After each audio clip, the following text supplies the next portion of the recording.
Your thoughts on the additional troops, not troops, but additional agents, ATF, FBI, that are going to be headed toward the southwest border to help stop the problem in Mexico from occurring in the U.S.? Well, I'm glad that it's not troops.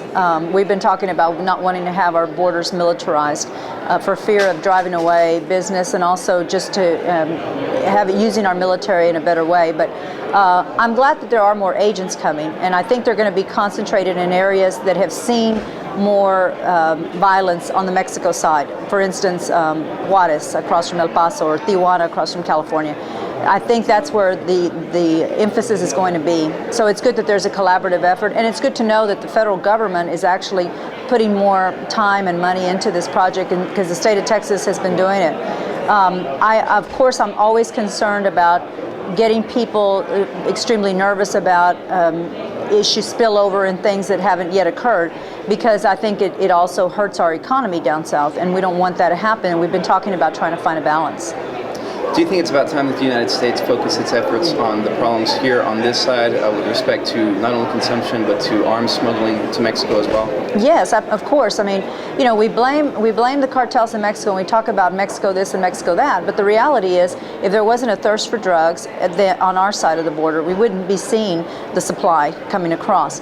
If we didn't have people that were willing to sell guns to people in Mexico or to the cartels, we wouldn't see guns going south.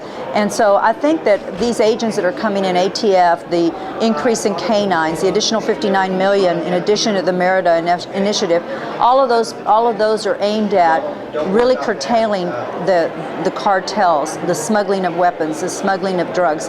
And the emphasis has been taken somewhat off of the smuggling of aliens, and because I think that people see that right now that this whole war that we're seeing isn't really about the alien. It's about money. It's about drugs. It's about guns, and it's about getting drugs to our side, getting them to Houston and then Chicago and other areas where there's a thirst for them. Okay.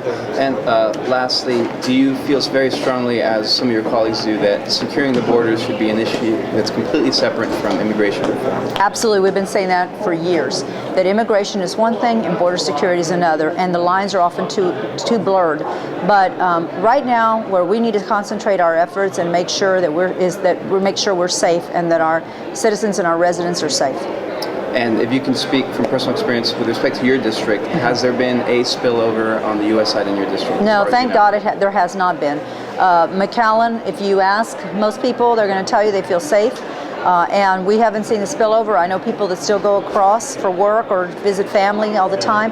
And we can't forget that we do have many, many citizens who have family on the other side of the border and have legitimate reasons for going across the border all the time. And then Mexico is our neighbor and our trade partner, and we don't want to destroy that relationship either.